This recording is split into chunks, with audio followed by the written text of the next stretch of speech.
Good afternoon to the Americans like me. Good evening to the Europeans. Be surprised if we have any Asian viewers, but welcome everyone to the quarterfinals, the ESOC Summer Championship. I'm Horsefeed, and joining me is Mr. V.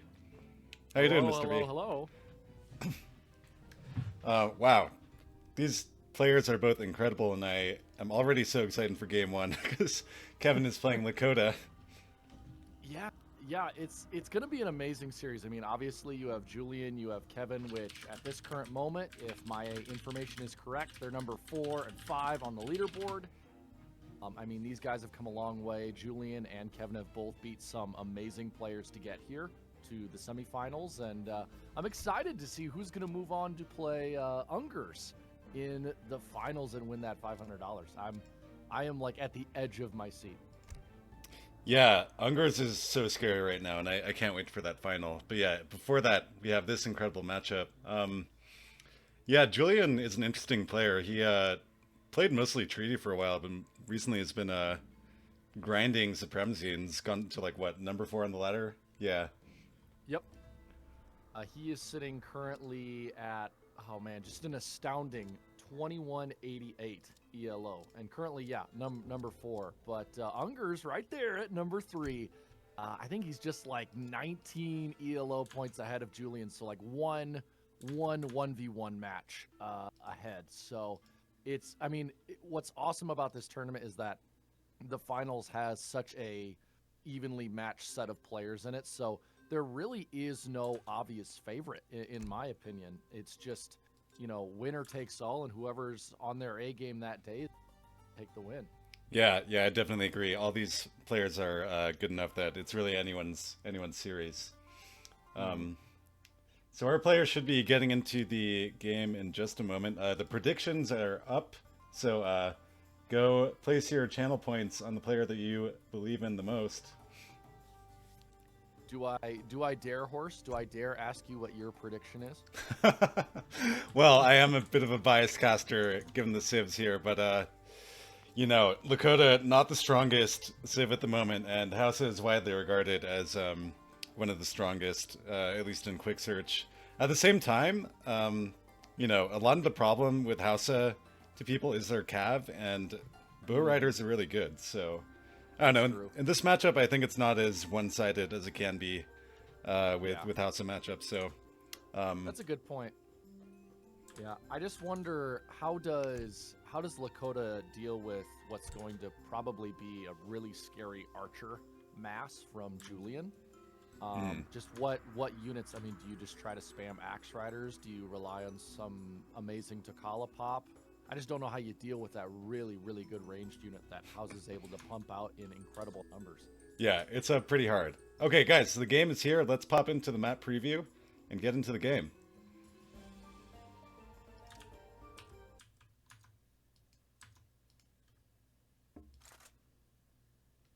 At the foot of the Mara Mountains lays the arid region of Darfur. The extinct volcano in the southwest is surrounded by relatively fertile lands with some forests and a profitable trade route. The desert towards the east is known for its gold mines, nestled between tall cliffs. What resource do you need the most? Be sure to plan your expansion accordingly.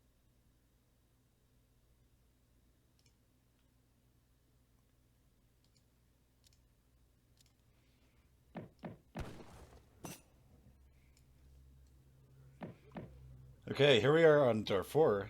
Kevin in the top position, Lakota, and JulianK in the bottom position playing Hausa. What do you think about this map, Mr. V?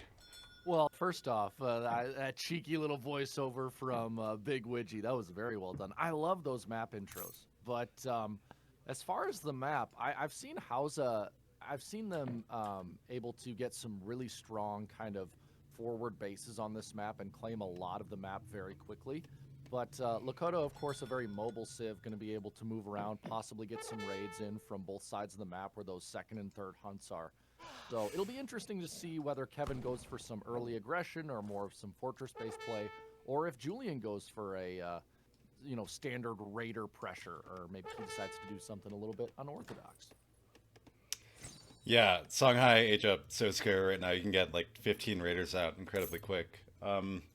So yeah, we'll probably see just a standard house opener from Julian. Let's see what Kevin's doing, because Lakota do have some options. Looks like he's gone for the TP market start, and he's chopping wood beyond 50, so I'm guessing he's going to be putting down a TP, or he forgot to take villas off wood, but I don't think someone as good as Kevin would do that. Yeah, but you never know. The tournament nerves. This is the quarterfinals, so we might see some of these players kind of give into the pressure. Who knows what could happen? Yeah, anything could happen. Let's see. So he got enough coin from treasures to market trade for the extra 100 wood. He's a bit yeah, he had to idle his TC a bit there for a second, and has not gotten hunting dogs yet, and is not chopping either. So I wonder if he'll go back for that. Usually when you do this opener, you get the hunting dogs first, and that delays TP a bit, but we'll see if Kevin goes back for that. It could just be a no hunting dog variant, which I haven't seen before. Could that indicate maybe something more on the aggressive side if he's not going to invest in those market upgrades early? Yeah, seems possible. I can't. Yeah, I do wonder how much extra XP that gets you. Definitely a bit. So I guess his deck is out by now. Let's see. He loves those Cheyennes in H2. It's not too popular, but Kevin's been doing it and won a game very convincingly against Alvaro on Central Plain in the round of 8 that way. Rest of this deck looking pretty standard.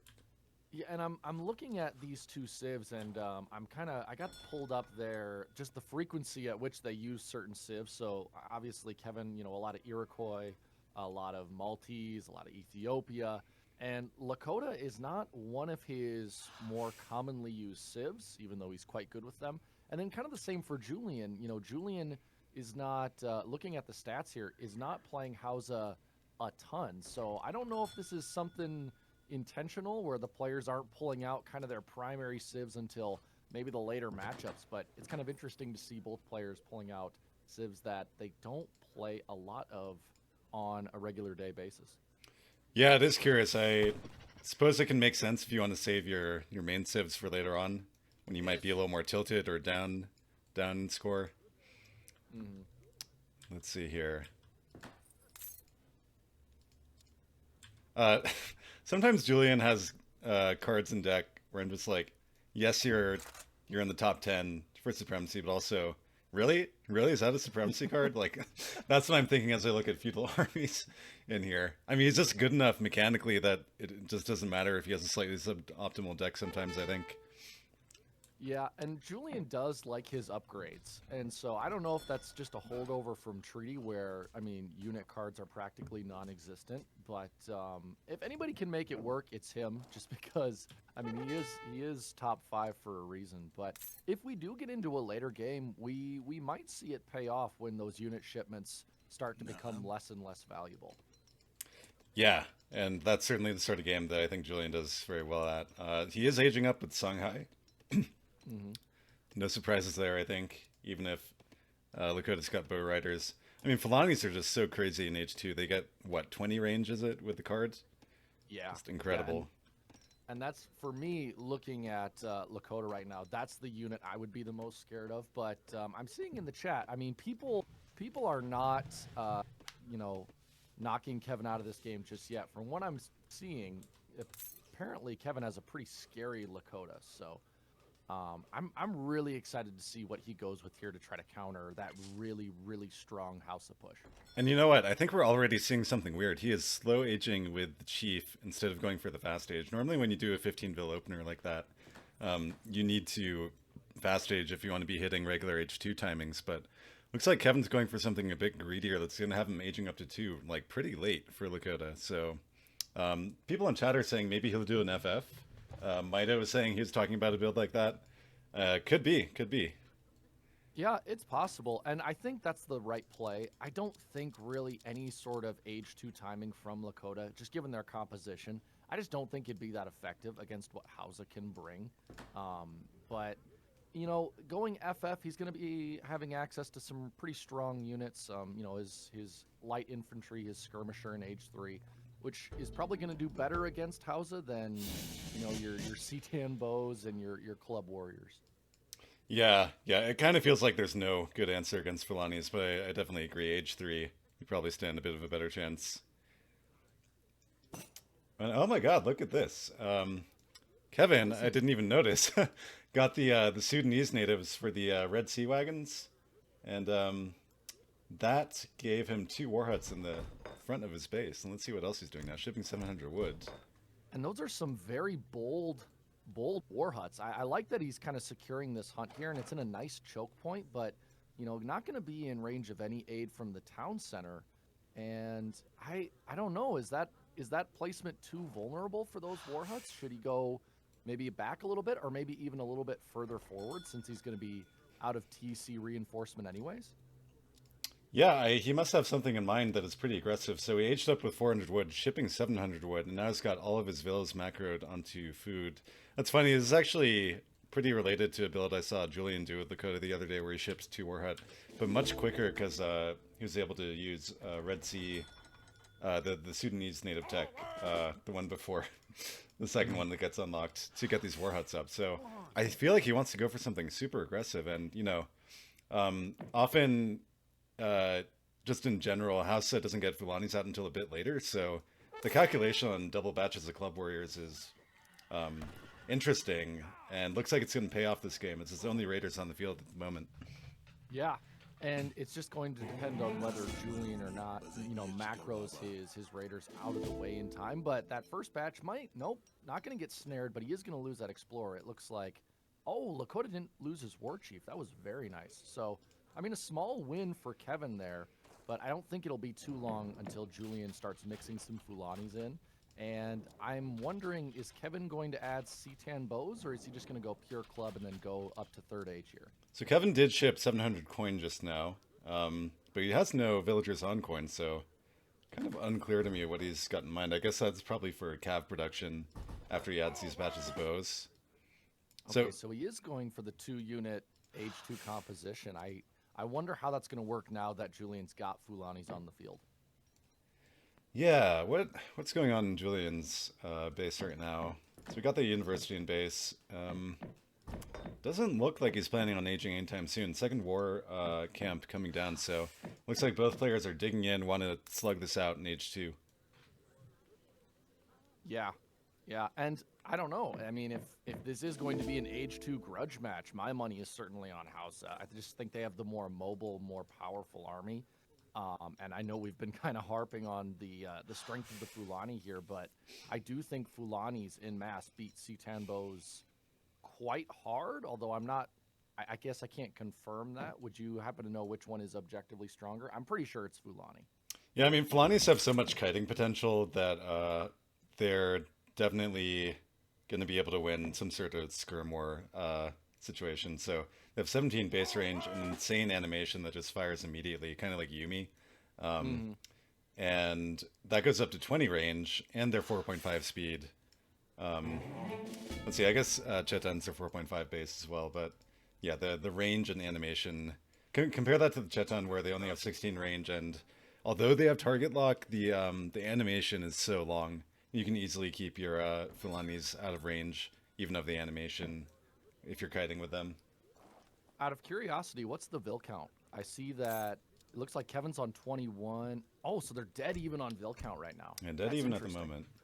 Okay. And Kevin's shipping Cheyennes now, so it looks like he's going for some sort of timing here. And he is training Axe Riders. I do think that's probably the right comp. Yeah, the problem is that Bow Riders just get destroyed by Fulanis. Okay, we got a bit of a fight here. So, although I was just doing well here. Kevin's doing pretty well. This composition he has is actually really well set to go against Julian. Julian not able to get his Raiders involved. They're kind of pathing around the coin mine and around the trading post block and getting some nice free damage on the Fulanis as they retreat. This Lakota army might actually be stronger than we thought. Yeah, somehow, Julian just seems outmassed at the moment. And remember, Kevin's shipping those Cheyennes that are going to come in behind this. So, all right, Julian's going to commit, but those clubs are going to connect with the Raiders. The Axe Riders will go down by getting on top of the Fulani, so that's good, but it's still a huge mass of Chetan behind. Yeah, and Raiders, correct me if I'm wrong, Raiders actually not that strong against other cavalry. That's right. They're kind of like Lancers. They got multipliers a bit like Lancers. Oh, those Takalas. Oh, that's going to be ugly. Getting right in on that Fulani mass. And I don't think the Javelin Riders are going to be strong enough to take them down quickly. The Raiders getting in, but not going to do anything against those Takala. Nice kiting by Kevin, intercepting those Raiders who tried to get on the Setan bows. Yeah, the Shans come in and are helping out with the Raiders. All the clubs are dead at this point. I'm a bit worried for Kevin now. The Shans, I'd say, didn't get quite the value they wanted to. And now we've got Raiders on top of Chetans. Easily a hold from Julian. I think maybe also a good trade. Yeah, maybe a little bit greedy there from Kevin. I definitely thought that fight was more in his favor than it looked. But yeah, Julian able to hold here. But would you say that was an even trade? Better for Kevin, better for Julian? The trade itself in terms of res value units might have been about even, but I think Hausa definitely has a better remass potential at this point. Because, like, look at this. Kevin's out of unit shipments except for 6 club, and, you know, the thing about Lakota Ecos is just worse. Hausa has cows and the university, even though they're matched on villagers right now. So this is going to be an uphill battle from here for Kevin, I think. Yeah, and that Raider mass was able to recover so quickly. And I don't know. I just don't think that the Lakota has any super strong follow-up here besides maybe trying to sneak into age 3, but that might be a death sentence at this point. And yeah, just a really nice hold by Julian, but I wonder if rather than a nice hold, it was more of just an overextension by Kevin. Yeah, Kevin made a slight miscalculation, I think, and he's trying to be tricky now by switching into pretty much pure axe. It is true that there's hardly any Jav Riders on the field, and I think axes trade a bit favorably versus Raiders. But, you know, after that, what? Like, it's very hard to get Vil damage in on Hausa here. I think Julian's very well protected. So let's see what happens here. Looks like we got a fight. And Julian is training Jav Riders behind this. What's Kevin got coming? Clubs, it looks like. And some more clubs reinforcing from the War Huts. Gets a snare on the Raiders, but not too much has happened yet. Yeah, if he gets a really hard win here and maybe even takes out that Raider mass, he might be able to bring it back to even. I do think currently that Kevin is ahead in Bill score by just a couple Bills. More Javelin Riders coming out. They're going to be able to deal with these Axe Riders, and Lakota Cav's so expensive, especially for an H2 economy. So if he loses this mass, I'm going to feel very worried about Kevin's space in this game. Absolutely. Yeah, and these club would have been best to have the clubs on top of the Javelin Riders over here, but they're chasing Raiders, and looks like probably all of these Axe Riders are going to die. Maybe 2 will get away. And that's not the trade Kevin was hoping for. No, that was such a heavy investment in resources, and I just don't, like you were saying earlier, Hausa able to remass so much more quickly and so much more effectively than Lakota, and after the loss of that second army, I don't know if Kevin's going to be able to recover. I mean, he's not out of the game yet. Does he still have a villager lead? So you've got 29 to 28 right now. Yeah, okay, so a 1 vill lead. I really like Julian's position right now after taking 2 really solid fights and actually not taking a lot of damage to his eco at all. Looking to be in a good spot. Yeah, the one thing I'd say Kevin has going for him is that Julian's about to be out of hunt in his base. And we'll either have to go on berries or venture out here or here for his next hunt. Yeah, I'm surprised this game has lasted as long as it has in the second age. I wonder what would have happened if, rather than massing up the clubs and the Setan bows, if Kevin had gone for just a standard fortress play. But I do like that initial fight he had against the Fulani. He was able to get some free damage, and then just taking it into the House of Base, his army just kind of melted. Yeah, definitely. I think if he had pulled back after that first fight and aged, maybe that was his best opportunity here.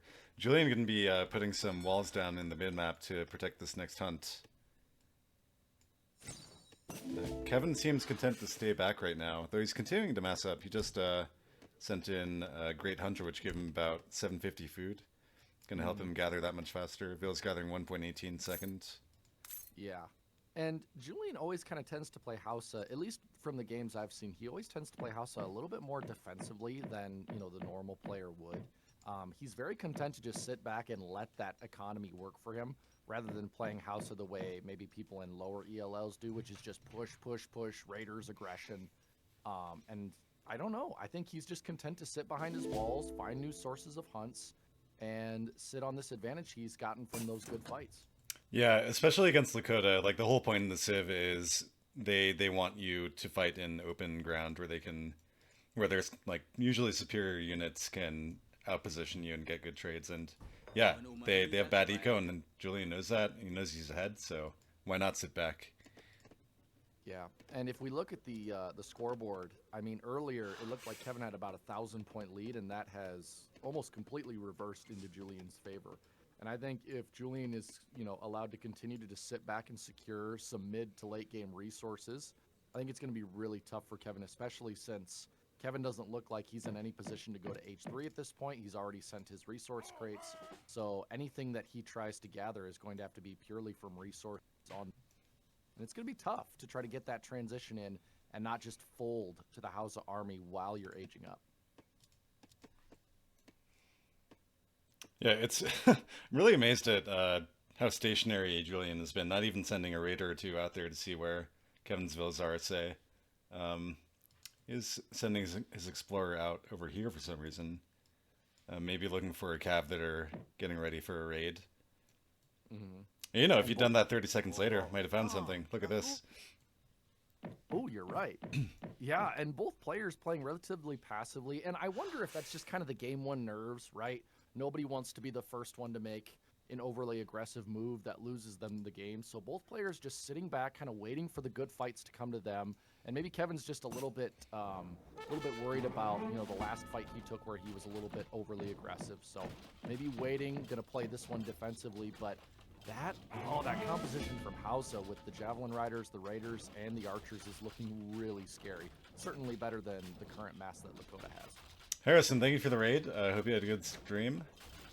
Yeah, I think the calculation here from Julian might have been, okay, maybe Kevin's aging because I haven't seen him in a while. That's not what's happening, but I think he still has a very good opportunity here. Just push Kevin in. And I mean, look at this scary 3-unit comp. What does Lakota do against that?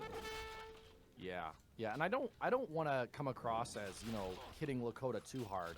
Obviously Kevin's not being rolled over at this point. It's just that composition with the Javelin Riders is so strong. Kevin's going to be doing really well, especially since the Fulani Archers tend to kind of outperform their counterparts in the C10 bows, and I think we're going to get a big fight here. It looks like both players are willing to engage. Yeah, here we go. Kevin's got villagers on the attack ceremony for a multiplicative 10% damage. That's a lot of Axe Riders on top of the Fulanis. Decent connection there. Got clubs on the Jav Riders. I think it's about as good as Lakota could hope for here. Yeah, but look at how quickly those Axe Riders have gone down to the Javelin Riders. We're just able to sit and kind of get that good DPS in the back, and there's still plenty of Raiders to deal with the C10 bows in the back. There's some clubs mixed in, but the Fulanis are going to melt them very quickly. And there it is. Kevin has resigned. GG, yeah. A pretty decisive fight at the end there. Julian is going to take game number 1. I think Kevin played that about as well as he could given the Civ matchup. And I like that he did something a little bit unorthodox and a little bit different. And I thought after, kind of that initial skirmish that he really was going to make something out of that H2 composition. But Hausa, man, those units are strong. Yeah, something to keep in mind about game 1 of this series is that it is blind pick for both civs. So I really doubt Kevin would have picked Lakota into Hausa. Right. He knows that matchup is probably pretty hard. Right. But don't count Kevin yet. Don't count him out at all yet. I mean, we also have to remember that both players were not playing anything close to, I would say, their most played or their top civ. So saving the good ones for last, probably, or for when they can get a specific counter in. So I'll be interested to see what Kevin picks to counter Julian's pick here.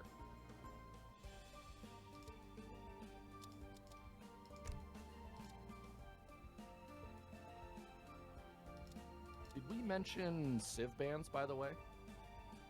We didn't talk about that, no, yeah. Both players banned USA, which I think is, yeah. Do you even at this point in the meta, do you even mention which Civ is banned, or do you just kind of expect everybody to know? Yeah, Oh man, yeah. No surprises with that, I think. that's actually a question I've been kind of pondering for a while. I mean, we all know that U.S. is very strong right now. Certainly not unbeatable, but very, very strong. And I guess in your opinion, what would be the thing that could bring U.S. down to more of an even meta without just nerfing them into the ground? Yeah, it's a good question. I mean, feels like their eco is the knob that I would want to tinker with. I think it's fine if Carbine Cav and Sharpshooters are strong, but they can just make too many of them too easily because of Pennsylvania Pound and other things. But I don't know. What do I know? What do you think? Well, see, and you also have to remember that I'm a lower to mid-level player, so I can't argue for what USA needs at the top level. But it certainly seems like their economy and just the amount of units they can get out. Their units, I guess, aren't particularly strong. I mean, they're not overpowered, but just the sheer volume at such a short amount of time. The traditional European civs and even some of the DLC civs, they really struggle to counter that, to match that. All right, looks like game number 2 has started. Let's get into our map intro for Manchuria.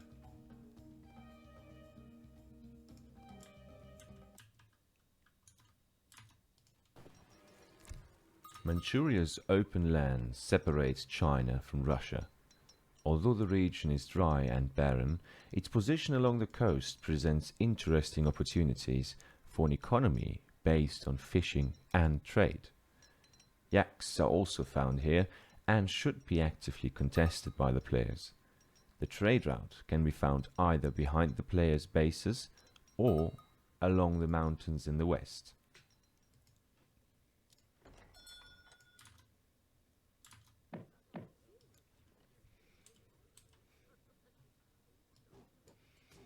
All right, here we are in Manchuria, the home of 11 yaks. That could be yours. You're the lucky one to find them.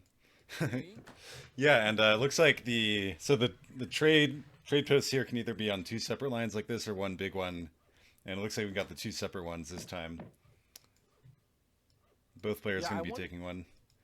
I wonder if that is more or less valuable for the Portuguese player, because ports tend to be the ones to go heavy on trading post builds specifically. So, I mean, if you're Julian, would you rather have the separated TPs or the connected ones? Yeah, I'm not sure. I think I want to say both of them benefit about as much. And something to note about Julian's build here is that he's going for the 10-10 port build that's been pretty popular. This is... Okay, he's got a water deck though, but I think he might still do the same thing. If he's doing the thing I'm thinking of, that's where you get up to H3 like around minute 6 or a bit before, and then you get to ship all your crazy H3 shipments like 3 organs and 8 halp. Very good way to establish map control early, and one that I think China can't really challenge effectively. Yeah, I mean, Portuguese is one of the few civs, in my opinion, that can actually get a faster H3 timing than China. China has a pretty quick fortress timing. But it's going to be interesting to see what Kevin does here, if he goes to H3 for this matchup, or if he plays a similar build like he did with Lakota last time, where he builds up some H2 pressure. Because one of the things I like about DE is that China is a lot more versatile than they were, in the classic patches, where it just seems like they FF'd every single game, and that was all you would ever see out of China. Yeah, H2 play is possible. Some people kind of specialize in that. I'm thinking of people like I think Minimolt does quite a bit of that.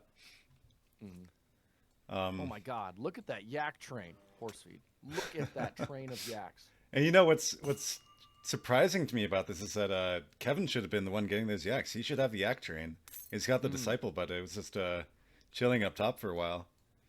Oh my God, we got to make that an emo.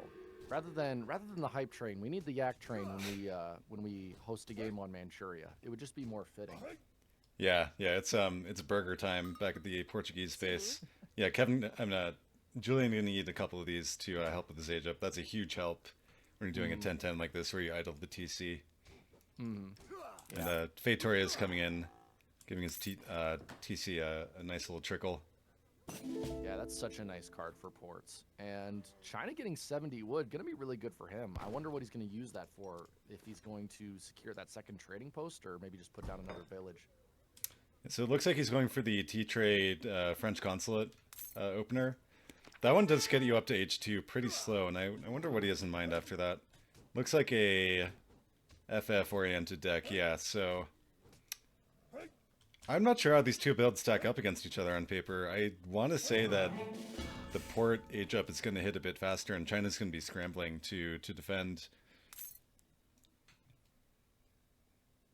Yeah, and I think what China can do to sort of counteract that is just perhaps rely on the slightly better eco that they're going to have in H3. Even though I don't think either players, if they're both going for a very fast FF, are going to have brilliantly great ecos. But the one thing I'd be concerned about if I was China is just the amount of map control that port is going to be able to take so early with those 3 town centers scattered across the map. Hey, hold on, I might have missed something. What is this 300 wood about that Kevin's sending? And he does not have anyone on the consulate yet. I'm not sure what's going on here. Is this going to be another weird kind of out of the box build for Kevin? 300 wood? What's he going to do with that? I truly have no clue what's happening. Is this some kind of huge fake out? I don't know. It's such a slow age up. Like I'm kind of agreeing with Strike in the chat. It feels like by the time that Kevin's in age 2, I mean, Julian's already going to be starting his age 3 transition. I wonder actually how close is Julian to making that button. Let's have a look. Woodpusher in the chat saying Kevin probably wants to get stagecoach. I guess that's the only possible answer, yeah. Back at Julian's base, he has aged up to 2. TC Wagon probably... Oh, it's more defensive than I thought. If you look at someone like Breeze do this, he likes to get the TC like up in here, right on the radius of the opponent's TC, but no, going to be a bit more defensive here. Kind of looking like Julian wants to take his stagecoach as well. Yeah, and it also kind of confirms your earlier prediction that Julian's probably not going to be going for water. Otherwise, we might have seen that more on the coast to protect his fishing ships. So perhaps just trying to secure his second and third hunts. We know that ports go through a lot of food very quickly, but the 700 coin just getting shipped immediately. So I wouldn't be surprised if we see Julian click up to H3 very soon. Yeah, let's have a look at that. The 700 coin is in, and you should be clicking up right after that.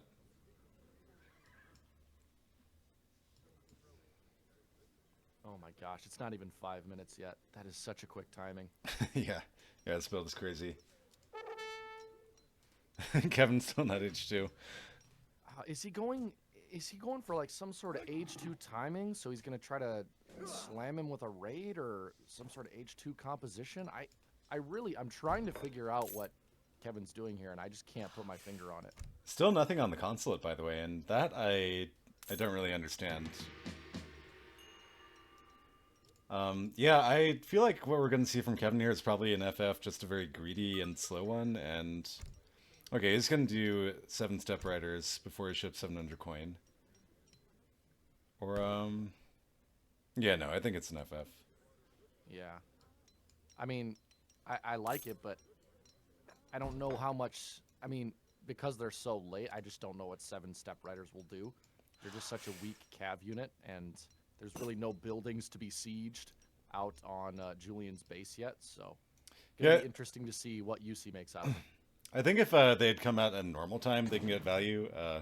Ports really don't want to make any military units, and sometimes you can force a Minutemen or kill a stray vill or 2, like this one back here, say. But yeah, Julian's going to be up to 3 before the steps come out. And let's see where that other TC is going to go.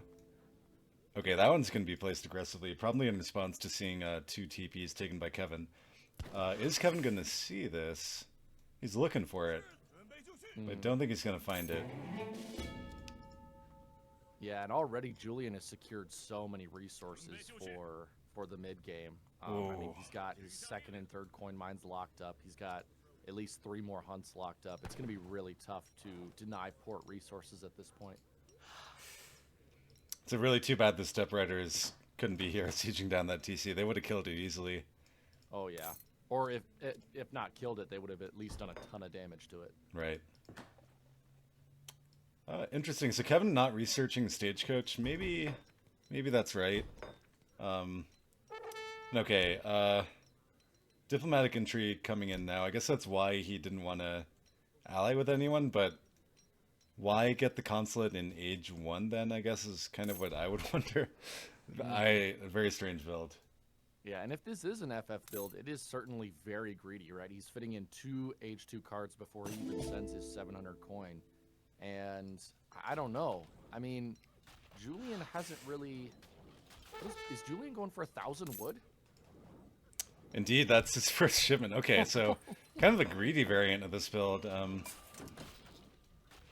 yeah, there we go. Steps force the militiaman pop, and Kevin's gonna have to run away here. This is crazy. This is crazy horse speed. I did not expect either of these builds when we clicked them. Both of these are a bit unconventional, yeah. Let's see what Kevin's up to. Alliance onto the British. And someone in chat was saying maybe we'll see double redcoat batch, and yeah, it seems possible. I mean, we could see a very early, I'm seeing in the chat like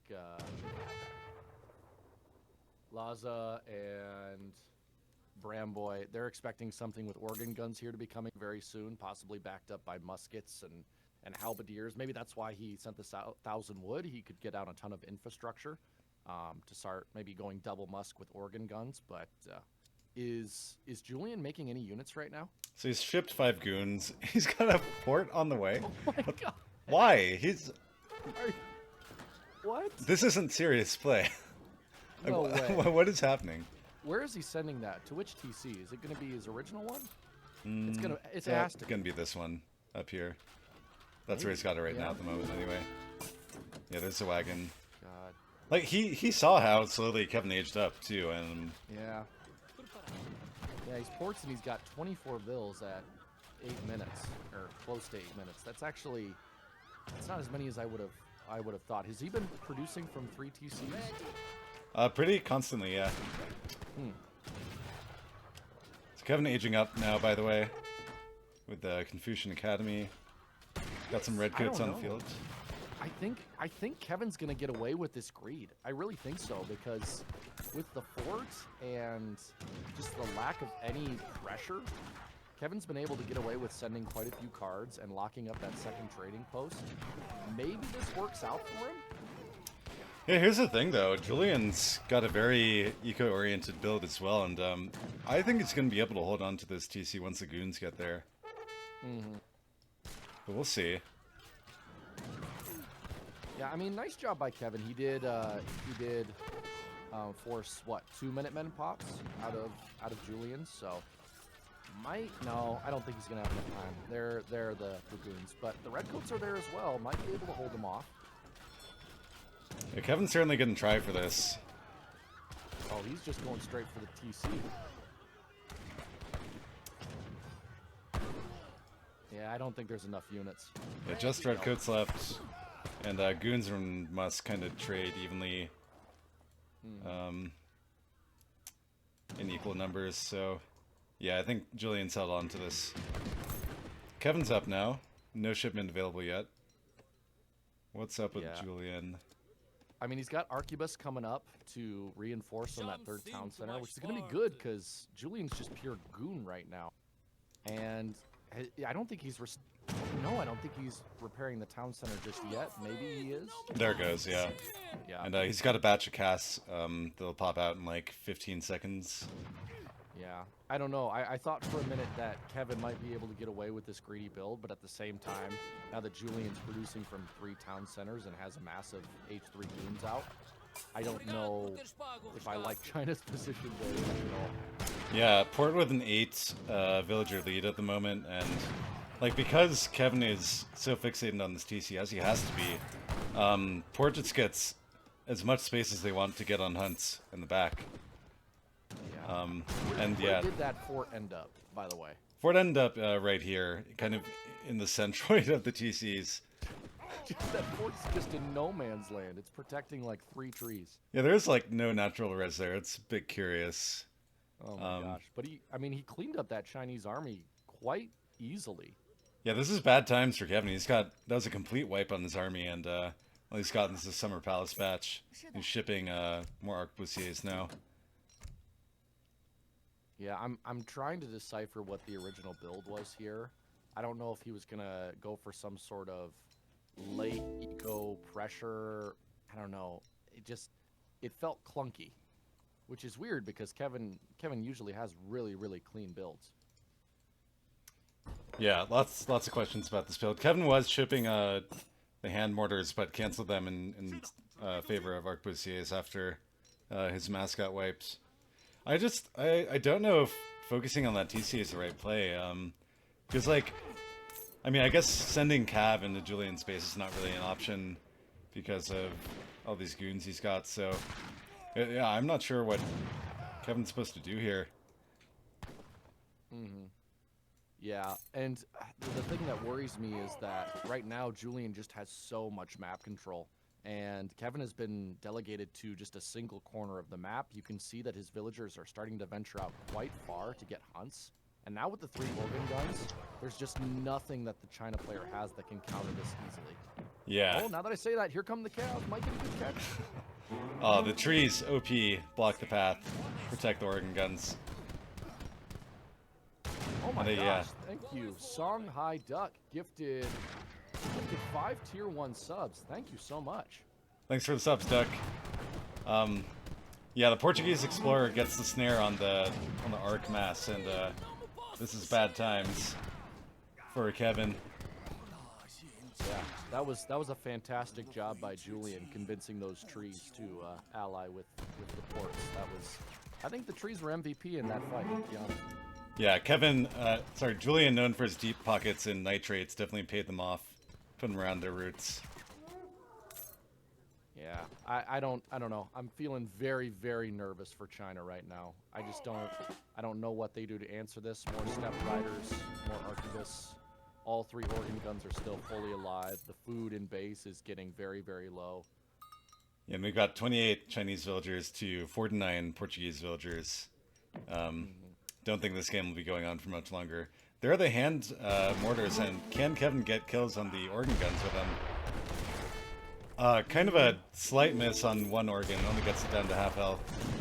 Yeah, I mean, the Chinese army has massed up quite quickly, but we do have to remember that the Chinese units are fairly low in quality.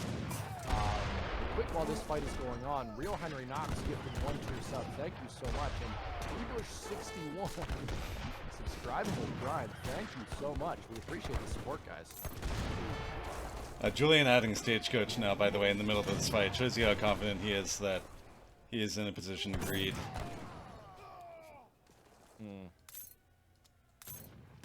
I'm really impressed by how well the Dragoons trade with the Arquebus. I mean, granted, it's Portuguese versus Chinese skirmishers, but they just have no fear of these Arquebus right now. Yeah, Kevin just sort of has a fatally low amount of mass here. This cap. Being so annoying. Ooh, flying crow. Yeah, there it is. There's any way Kevin's gonna get value in trades. This is it. But it looks like the Halbs might just walk right up. I was just about to say, like, maybe this is the moment kind of where Kevin had it last game where Julian is a bit too greedy, but yeah, I don't think it's going to be enough. I think the port player is going to be able to continue to push.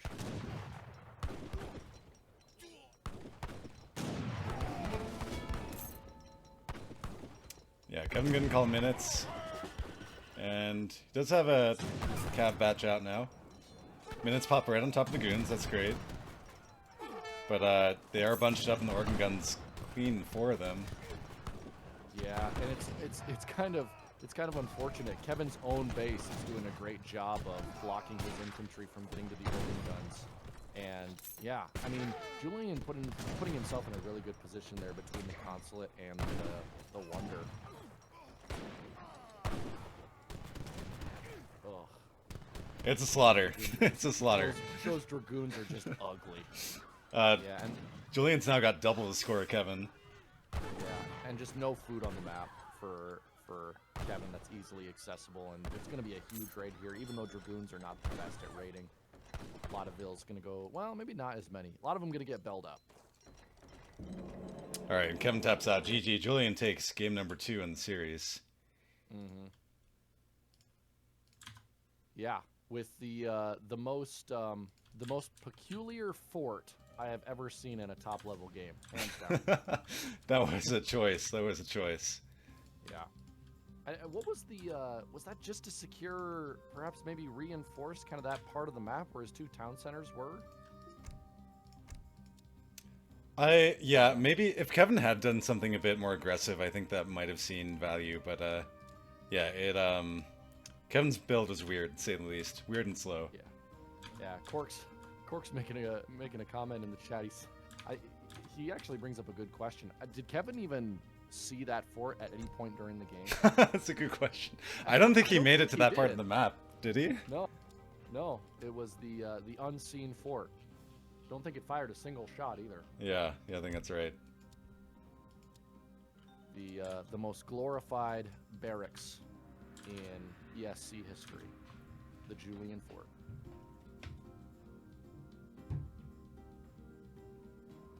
What is our 3rd map, by the way, Horsefeed? Not sure off the top of my head. The players have started, so should see the game in just a moment. Looking at the screen here, just about to pop up. Map number 3 is... Oh, Pampasiris. Okay, this will be a fun map. Yeah, India, very nice choice on that map, I think, because of how effective the forward Aggra is with all the chokes on that map. The game started, so let's get into the map video.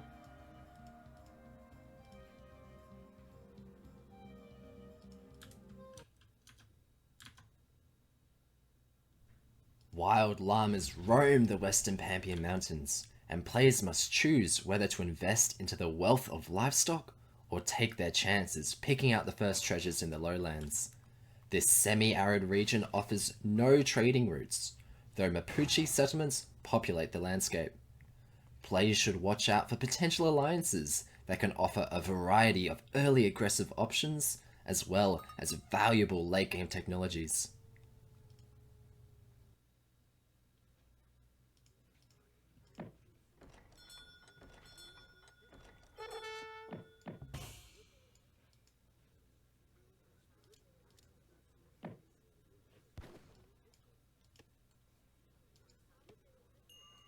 So, not a surprise, I think, to see Inca and India on this map. Both of them, for one thing, don't really like getting TPs all that much, and this map does not have TPs. Both of them do like llamas for different reasons. For Inca, they can work as a quarter of a villager on the community plaza, and for India, they trickle XP. So, we do see a scramble for all the llamas here on the bluff on the west. Let's see who can round them up faster. Yeah, and it's kind of an interesting matchup in the fact that depending on who you ask, there are a lot of people that kind of see Inca as the successor India, and perhaps even a little bit better, because they are quite similar. They can both be defensive. They can do a lot of special work around the map with their special buildings, and it's going to be interesting to see kind of who controls the right side of the map divided by those small land bridges, and who controls the center of the map. Yeah, we'll see. I think the first thing we'll have to look for is whether Kevin puts down the mid-map Aggra. If you put it down like right here, for example, right, it is so protected by these trees and this knot right here. On the other hand, I don't know if it's a great idea to be that aggressive versus Inca, because Hurakas are available early in Age 3 and they do really good siege damage at range. Yeah. And the one thing I do like as the Indian player, we got the llama train. Not quite as good as the yak train, but still great to see. The one thing I like about India versus Inca is that they are one of the few civs that has an H2 composition that can do quite well against Inca, just because they have such variety, right? They have H2 dragoons, they have H2 skirmishers, they have good heavy infantry, they have decent cavalry. So I don't know. You could play it out in H2, but it seems like the current meta with India is more boomy, more H3 focused. Yeah, both seem viable. There are reasons to get an Inca's face if you want to say, stop the Contra boom. Yeah, I think both are viable. We'll see what Kevin likes. Let's have a look at his deck here. Okay, pretty standard stuff, I'd say. Has elephant combat and got 4 Mahoots in age 4. Yeah, otherwise looking like what you'd expect. Mm. Let's have a look at Julian's deck. Got this crazy good Chasqui card that turns them into like Cav that are super cheap and do incredible damage. I'm not biased. Okay, got to scuffle over the treasure here. What is that? 80 coin. Yeah. I don't. I think Kevin takes it. No, I think Nice. Kevin. Yep, Kevin takes it. That was a nice pickup by him. I don't want to. I don't want to sound biased either, but part of me does want to see Kevin's India just kind of pull ahead here, simply because Inca is such a strong civ, and I feel like India's in some ways kind of been left behind in the whole rush of the DLC civs. So a win for India here would not upset me. Okay, there's a forward Aggra. Kevin had the villager ready right at 800 food. Good play there. Though Julian knows exactly what's happening. Kevin placing it here, I like that placement a lot. It's at a range where Harakas have to run into this open ground to get shots off on it, and that's going to make it much more defensible while still having a lot of the benefits. There too. Is that Bill gonna? Oh my god! Yeah, this is a problem. That blowgunner there. It's the blowgunner. Even though it does, I guess, 3 damage, that still adds up. And, along with the explorer and the scout, it's gonna be India can't stay. He's got to retreat. Yeah, gotta get in there. Oh, that's terrible. Yeah, I mean, you kind of have to be worried about this when you're playing against a war chief civ, because they can do much more damage than you expect if they charm treasure guardians like this. Yeah, and Julian's already up, and Kevin is not even halfway done. Yeah, and there are some comments saying that that's a very obnoxious move, and that's just that, like you said, it's one of the things you have to deal with Inca, especially if you're playing civs that like to get across the map early. So like Japan, Swede, India, you have to be aware that those native scouts are everywhere, and they can disrupt a lot of your early builds. Yeah, this must feel so bad as Kevin. Yeah, it's just like how. If you're Russia playing Japan, you got to be aware of the samurai that could pop out when you're building your blockhouse, and you got to send 3 villagers forward, right? All that's to say, this is expected. Something we didn't point out, by the way, Kevin definitely won the Llama War and got 6 of them. That's 0.6 XP a second, or like half an unupgraded trade post. So Kevin does have that going for him. Yeah, I didn't see that. That was a really, really nice pickup for Kevin, and he's been doing quite well in the treasure war as well, getting a lot of good resources, and even gets another llama. Yeah, 1 more llama is not nice. Oh my god, and we've got the spears coming up to the Aggra. Yeah, wonders do have like a regenerating shield up to a point. I forget how exactly it works, but he has begun to chip away at the health of this Aggra. Yeah, it's still going to go up relatively fine. The HP I think will be okay. For me, it's just the amount of time that Julian has stolen from Kevin simply because he has no bill working on that. And I'm pretty sure when it comes to those Asian wonders, the amount of bills you have exponentially increases the speed. And then when you have no bills building on it, it just builds so slowly.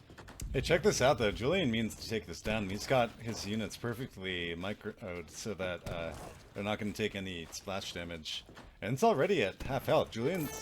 Kevin's got 5 sepoys on the way and in production, but I'm not sure if they're going to come out in time. I think maybe barely. Yeah, if those 10 sepoys get out, they're going to be able to hold this off.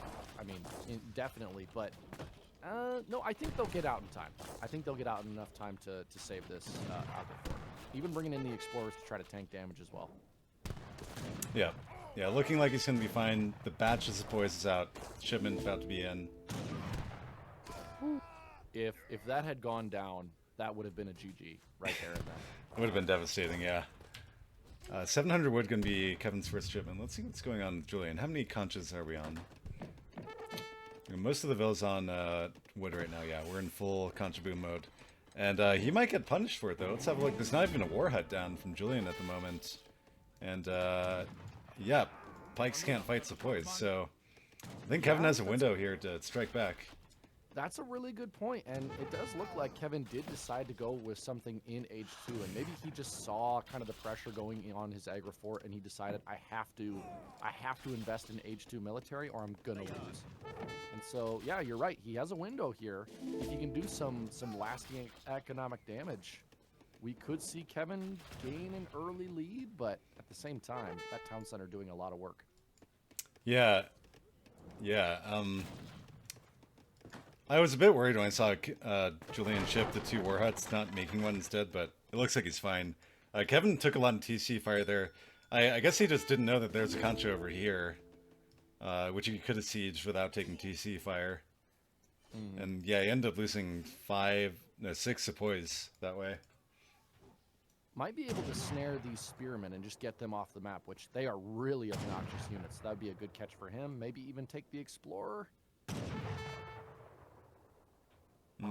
Barely gets away with the pull trick. I hate that Inca Explorer.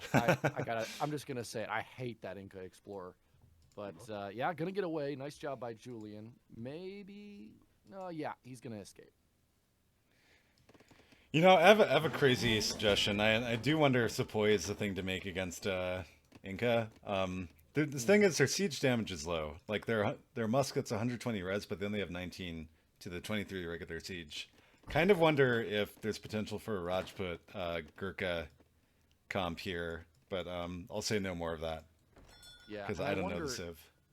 I wonder, because when you look at Kevin's Age 2 deck, I think 5 Sepoy is one of the only military cards he actually had. So I wonder if that was just kind of an emergency, hit the button to save my Aggra fort, and he's decided to continue to invest in it. Possible, yeah. Let's see what's going on in Kevin land. 300 diplomatic intrigue coming in. Okay, go for the eco option. Probably gonna get the Vils, and then maybe we'll see ASAPs. Yeah, rebuilding the Concha house here, and Kevin actually about 500 points ahead in score. Does have more map control, getting a barracks in the middle. So, I mean, he's definitely solidifying his hold on that kind of center portion of the map. And meanwhile, Julian just continuing to boom in his base. Yeah, and this is why Inca is so nice. You can just do this. You can sit in base and eco boom and be ahead. Yeah, and what's India doing here? Is he producing any more units? No, just more sepoys. Interesting. So he actually didn't get the Ottoman villagers, which is my guess. He's got the ASAPs and he's got the cav on the way. So he might be trying to go for a bust here. He's got a barracks up front too, and is double batching sepoys.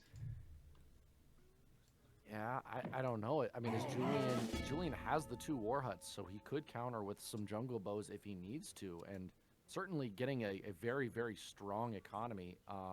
Kevin's on 28 Vils right now. What is Julian at? On 30 at the moment. Okay. Because that 5 Vil shipment. But yeah, India should pull ahead as this goes on. Yeah, I think he's going for one big push before the Inca player is able to go up to the 3rd age. He's now 1,000 points ahead. Has a very, very strong military. Take out that Inca explorer. Yes. Wow. Okay. Julian sees it coming. He did not see the cav though, so Kevin still does have a bit of a surprise for him. Oh yeah, that was just personally very satisfying. Very glad to see him go down. Oh, he's but writhing. The Jungle Bowman mass, yeah, it is out in force, and it's going to do a lot of damage to that Sepoy army if it's allowed to just sit behind those Concha houses and do damage. And I just think seeing those Jungle Bowmen, is that going to be enough to scare Kevin off? Or is he just looking for a better entry point? This looks pretty hard to push into.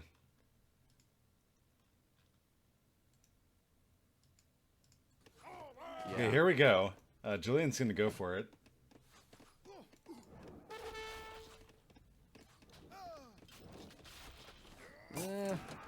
No, those conch houses are just so well placed. And oh gosh, those jungle bowmen are doing so much damage. And yeah. I don't know if just kind of reading the room here in the chat, they make some great points of I don't think Inca's nearly as weak as they look here. They are at 200 pop. They are, I do believe Julian is, well, he's not aging yet, but has a really strong military, counters India's army very well. Yeah, I think he's gonna hold this. Yeah, the Sim City here is real from Julian. Those Cav just couldn't get any value with the Spearman in the one place where the Cav could have gotten in on top of the Jungle Bowman. And every Sepoy is dead now from India. Remember, he started that fight with like 25 or something. Jeez, and those Chimu runners are just doing what Chimu runners do, Oh yeah. which is just annoy the crap out of everyone. And all of a sudden, Kevin's on his back foot. We're at max. Let's see, maybe there's one concha that hasn't been built, but the food is trickling. Got more Chimus coming in as the shipments. Yeah, I must admit, I was completely deceived there. I thought Julian was in a pretty fragile position, and he was not. He must have been sitting on a large pool of resources, because his army went from a few jungle bows to a mass in a matter of seconds. Yeah, I feel like the move there instead from Kevin is just to contain Inca. Like, eventually they have to leave their base for food, even though they get so much of it from conchas. I think I would have preferred to see something more passive there. Yeah, and there is the overall idea that even trying to fight Inca in H2 is already a very risky move, and we were talking about that at the beginning of, is that something India even can do? And it seems like India's H2 composition it's not powerful enough to break that Inca base. Yeah. You should just stay H2 and contain, or try to get to H3 and get siege elephants, which is what's actually going to allow you to crack the base. Getting siege, it's on the Aggra again, shipping Rajputs, making Sepoys.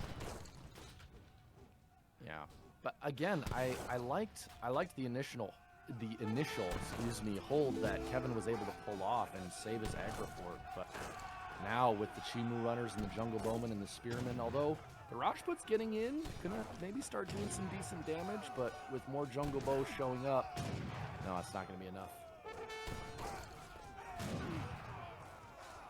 Yeah, I think Kevin has lost a critical amount of mass. We should be seeing in GG relatively soon. Yeah, I mean, he's gonna lose this center position very, very easily, and the Aggra fort is gonna go down within probably 30 seconds, maybe even sooner. Oh yeah, way sooner. He's got so many spears.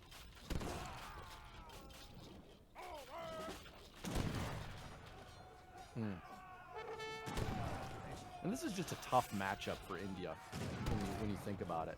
Just the way Inca's able to sit and gain power so quickly and get an eco without really having to venture far out of their base, it's just really hard to deal with. Yeah, the Aggra goes down. Sepoy's trying to kite here, but getting run down. Yep. Almost impossible to kite against Chimus. They're just so fast and their hitbox is so precise. It's just hard to avoid them. Yeah, and the villagers are exposed because Kevin's run out of hunting space.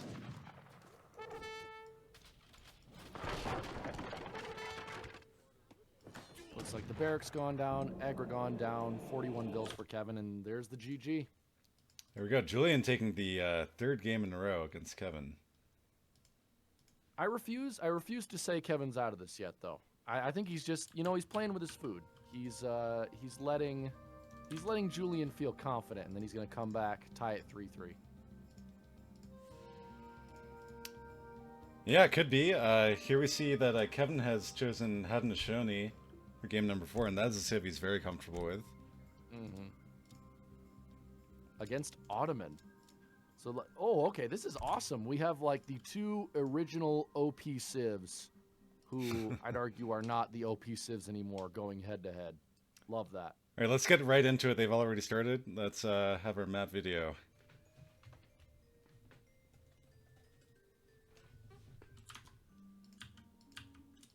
Players will find wide-open prairies peppered with flowers, ponds, and forests. 2 red maces restrict movement through the middle of the map, but also create strong defendable positions. Form an early alliance with the natives for some powerful economic options. The Cree will supply cour de bois, and the Cheyenne can provide a large herd of bison. Researching Stagecoach or Iron Horse here will upgrade both trade routes. Be careful not to aid your opponents.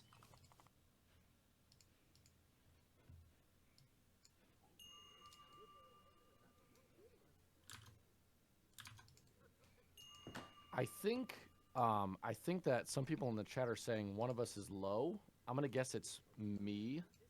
Would you mind boosting my audio a little bit, Horse? Yeah, I already did, but I'll boost even more.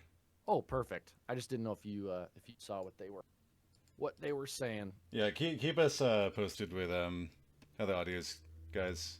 It's hard for me to hear what's going on.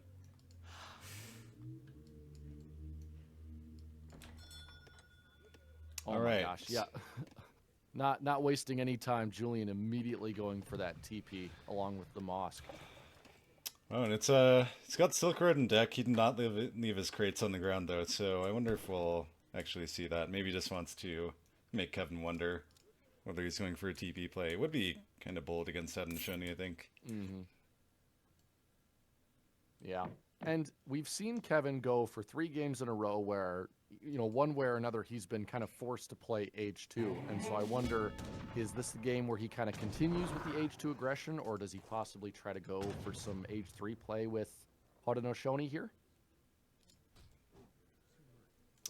Yeah, I'm not really sure how this matchup goes. I want to say like a Tomahawk Semi might be the thing to do as Haudenosaunee here. Maybe just an FF. I think Haudenosaunee ought to do fine in an FF situation. So Kevin catches Julian doing that treasure, but just a bit too late. Stop him. Mm-hmm. Yeah, you wonder if kind of the standard 4 Kanya card sending to raid is going to be any good against Ottomans, simply just because with Janissaries, it's going to be very hard to actually get any lasting damage. But it's possible. But I think you might be right. I think we might see maybe a pure FF here. Yeah, and let's see. It looks like Kevin's gone for the house opener, left his wood on the ground, so trying to age up pretty fast. Not going to delay it for a TP or anything.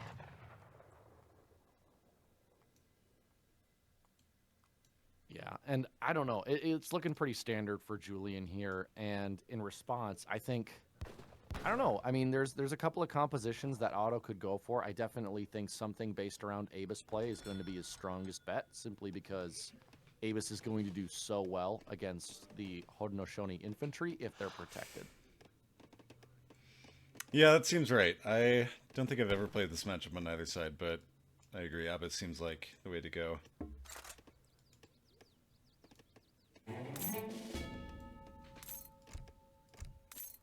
We also have to keep in mind that they do have the Kree outpost, which could give a really nice economic boost for either Civ if they want those CDBs. Also, Kree rifles are a pretty solid unit. And it looks like Haudenosaunee it looks like a defensive war hut is going down in his base. I think it's just a travel marketplace. Oh, okay. Oh my gosh. It seems like when it comes to Haudenosaunee, like all their foundations look so similar. Yeah. But yep, you're right, it is a marketplace. And then what's the other building there? Another travel marketplace. I'm not sure why he's building two. Oh, that's interesting. I would want to delay the second one just because it takes 30 seconds for Villager to make that, but see what he does. Yeah, and a second trading post being built by Julian. Yeah, interesting. This might be a bit of a mind game with Kevin, and Kevin is going to take a TP in transition. I think if you start seeing that second TP, you're thinking, oh my god, what if he is doing a Silk Road play, but I think Julian might stop here. And yeah, he does not have more wood yet, at least. He's aging up with a 400 wood. Maybe we'll see it there, I don't know. I was just going to say, his Explorer is kind of venturing towards that third foundation, so I wonder if he's going to try to steal that off of Kevin, but no forward base, no forward vills, nobody trying to kind of take that middle seam between the two trading routes, so we might possibly be seeing 2 players going straight to H3 without any early pressure. Well, I don't know. Julian did just move this Vill up here, and I think we're going to see a barracks go down. Oh, there it is. Yeah, there it is. Where's Kevin going to place his war hut, I wonder? Probably feels like he needs to contest the trade line, but I don't know, it does look like an FF, actually, because he's shipping 700 wood, 700 coin. Yeah. Yeah, I think he's just getting kind of tired of playing Julian in H2, but if he's not careful here, he's going to lose this Travaux. He needs to get it down, and I'm really hoping no units come out early for Julian. That would really cause a lot of damage. Nope, barracks isn't built yet, so I think that war hut will get out without any problems. Oh, I'm sorry, the crates I saw were for Julian. Though Kevin is shipping crates as well. Gonna ship the 800 crates, which is, yeah, indicative of an FF. That's how you do an FF as Haudenosaunee. And correct me if I'm wrong, but did Kevin pick the slow age option for his age up? For age 1, yeah. But I think that's normal. Because he didn't delay for a TP or anything. Right. Nice aggressive walls from Julian. I was going to say, I thought those were, at first I thought those were Kevin's. I was like, oh, interesting. He's walling his war hut. Maybe he's going with maybe he's going with Aena and just going to try to protect them from any cav, but that's Julian's wall. Yeah, and we're actually not going to see an FF from Kevin. He's making tomahawks. Oh, really? See, I don't know. I don't know how well tomahawks trade with Janissaries, and if Julian's able to get any Avis out at all, it's just going to get really lopsided really quickly. And there's the artillery foundry. Looks like it's going to be standard Jan Avis for Julian. Yeah, Haudenosaunee actually does very well in this like moment right here, because Kevin uses crack shot on the Janissaries, and that's why so many of them are banged up. So Kevin's got a little window here where he's going to be able to put on a lot of pressure, and I don't know if he'll be able to finish this barracks though. I think Julian just wants to hang back until his first batch of other units are out, and he's got delis on the way and Abyss in production. Yeah, and I like that Kevin didn't fall into the trap of last time where he lost a lot of units trying to siege down that town center when he was playing China versus Ports. So getting out of there. But one of the things I like about that wall Julian made is he's going to be able to see whatever comes out of that war hut, and it's going to give him a lot of good scouting on the military matchups. In fact, I think Kevin's going to try to take it down. Yeah, and Kevin's got Krees on the way, so that is some information that Julian might get. Let's have a look from his perspective, see if he catches the pop. His Krees are going to be out any moment now. Shipping 5 vills behind this, by the way. And yeah, there are the Krees. Sees them immediately. Is probably going to back up. Yeah, just poking with his Abyss. Nice value from the walls there. Yeah. Scary amount of units here from Haudenosaunee, but a better composition from the Ottoman player. And if he's not able to deal with those Abyss guns that are out, it's only 5 right now, but they're able to do a lot of damage, and they're able to outrange pretty much everything. Yeah, everything that Kevin has on the map right now. Thing is, though, Krees are kind of like the best light infantry unit you want to fight with Abyss with, because they have huge base health and low resist. So, thing about Abyss is because they do siege damage, they bypass range resist. But Krees are kind of built so that they have high HP instead of normal HP and range resist. But okay, Julian's gonna push in now. No, just poking. Yeah, how do you feel about Kevin deciding to play this one out in H2? Because for a minute there, when he sent the 700 wood, 700 coin, I was convinced that he was just going to try to hold off with some tomahawks and then go for an H3 play. But I think he's definitely investing in H2 now, even sending 4 Kanye, which might be able to snipe off the Abyss, but there's a lot of Janissaries on the map. Yeah, let's see what he can do with it. The Abyss count is kind of low at the moment, so if those Kanyes can snipe the Abyss, then we might have a window here for Kevin to do some damage. Those trees doing so much work for Julian. Yeah, but at the same time, the Ottoman army is targeting those Kanye, and it allows the Tomahawks to get a lot of free damage on the Janissaries. Yeah, the Jans do get whittled down quite a bit there. Yeah, Kanye is continuing to draw fire while Jans get poked. So nice micro here from Kevin. Yeah, and if he's able to take out those Abyss guns, those free trackers are going to just be able to kite and take out the rest of the Ottoman army. Only 3 delis there, so not much of a threat to his light infantry, but...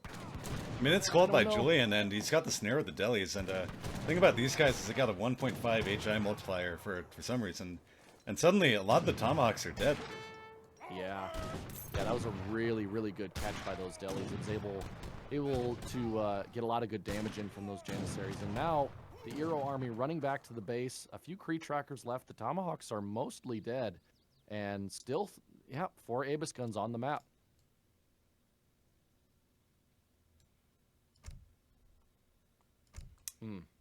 Yeah, what is Kevin's response going to be? Shipping 5 Vil behind this, it's going to put him in a vulnerable position compared to if he had shipped units, but Yeah. maybe it can I work mean, for him. Yeah, at this point, the scores are kind of speaking for themselves. I don't want to say Kevin's dead in the water here, but, I mean, he did kind of miss his timing to do some serious damage against the Ottoman player.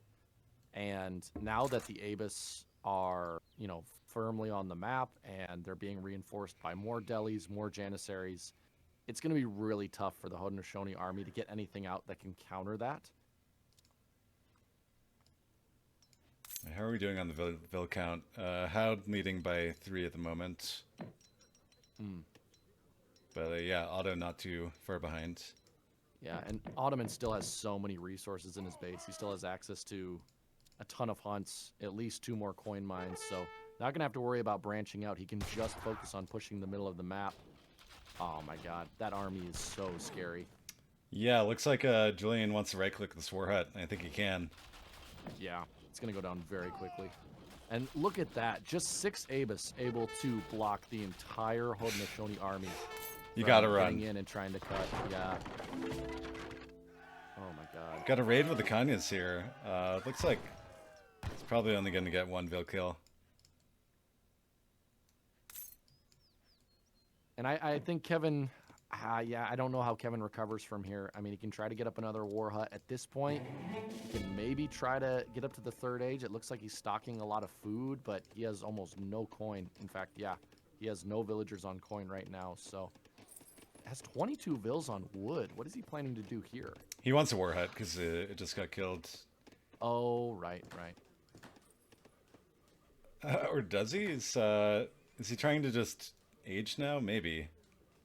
Yeah. I don't know. When I saw just food in his bank, I was wondering if he's gonna go pure Aena spam, which, I mean, might work. But if Julian gets out any more delis, he's gonna shut down whatever composition that Kevin tries to make. And yeah, that Ottoman army is barreling towards the base, gonna take out that corral, and I don't think Kevin's gonna be able to do anything to stop it. Here we go. I think Kevin has decided that his only hope of getting back in this game is by aging. And for that to work, Julian has to just sit in base, but it looks like Julian's going to push. Yeah. And Julian reading this quite well. I mean, he realizes that he has the Haudenosaunee player on the back foot. And the more damage he can do before Kevin reaches age 3, the better it's going to be for him. And I wouldn't be surprised to see if he just halts military production and tries to follow up with an age himself.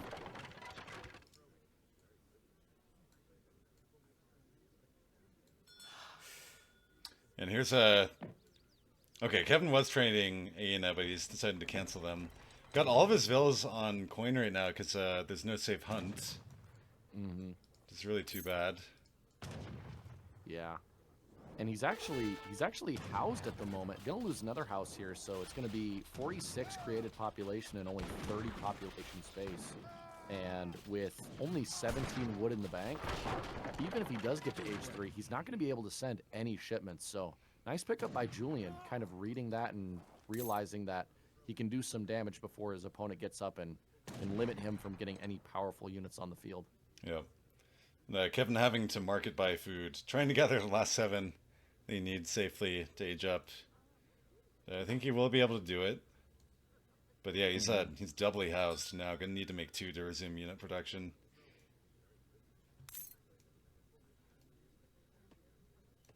And I mean, Julian, if we look at the matchups he's chosen, he has not played around with his civ picks at all. He's gone straight for some fairly strong civs. I would say the only civ that is not in probably, you know, the top 5 to 10 is maybe Ports, but even at high level play, Ports tends to get much stronger than it is at lower levels.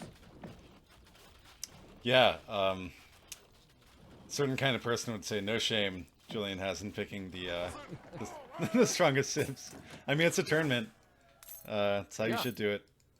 Yeah, absolutely. Because, I mean, when we look at it, Hausa, you know, at the 2000 level, actually there is a pretty big drop off when Hausa goes over 2,000 ELO, but there's also not a lot of games to test it. But yeah, I'm looking at the stats right now, and it's only civs that have a relatively high win rate. So here we go. Kevin is so staged up, and that's Julian's sign to go. Jans are going to go right onto the TC. That's how many Abyss is that? That's like at least 15. Yeah, 15 Abyss. And what can that army do against this? What is Kevin shipping? Precisely nothing. Yeah, this is insurmountable for Kevin. Unless some sort of crazy shipment comes out. Euro has some pretty awesome shipments, but not typically in H3. They're more of like H4s when they get just those insane tomahawk buttons. But yeah, this base is going to go down very, very quickly to this much siege from both the Janissaries and the Avis guns.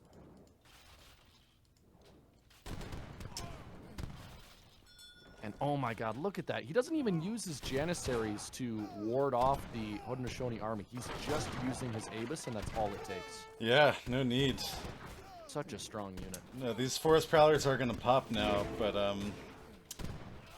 don't think they're going to be able to turn this tide. Yeah. And if you look at that fight towards the bottom of the map, the Janissaries never engaged. Just that small group of Abyss took out the entire Haudenosaunee army.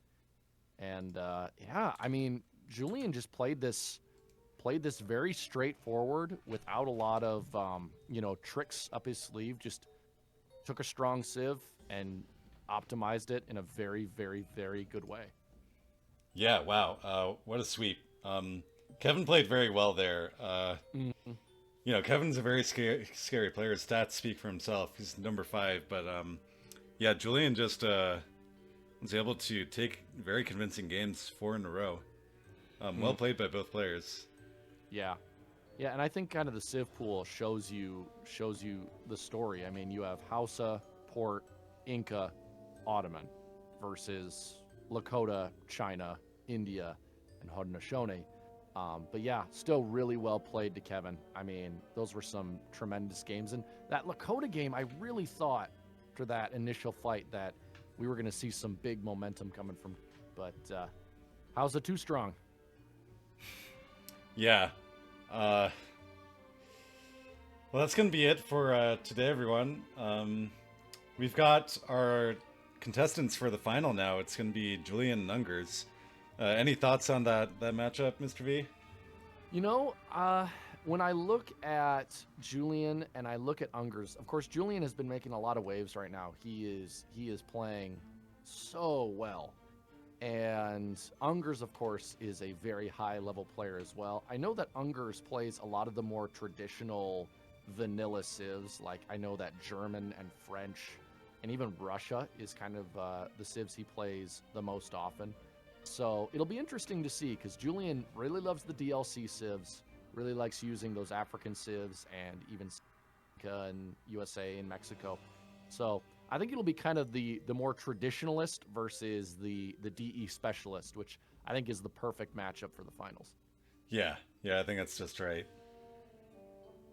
What are your thoughts? Do you have any predictions? Either you, Horsefeed, or in chat. What do we think is gonna happen in the finals? Gosh, yeah, I definitely feel like the DE civs are a bit stronger right now, but you know, that's a consensus opinion. Consensus can be wrong. Mm-hmm. Yeah, and I don't know. I think Julian, his build orders were quite sharp, but you know, I did see a couple of moments where there were some decisions that Julian made that seemed a bit odd. And against a player like Ungers, who tends to have these very, very sharp builds that, you know, these European builds have been around since the beginning. And so, you know, if Julian makes a decision like putting a fort in a random spot in the map, I think Ungers, with those very old, classic, well-tested builds, I think he'll make them pay. He'll make Julian pay for those decisions more than Kevin did today. Yeah, well, we'll see how it shakes out, I guess. But for now, guys, we're going to sign off. Thanks for tuning in. Thank you for all the subs, Duck and everyone else whose names I forgot. Yeah, we're gonna raid Anmus now. Anmus, thanks for stepping up the stream. Anything else you want to say, Mr. V? No, thanks guys for coming out. Was a really great series, and hopefully we'll see you guys all in the finals. Yeah, see you guys soon.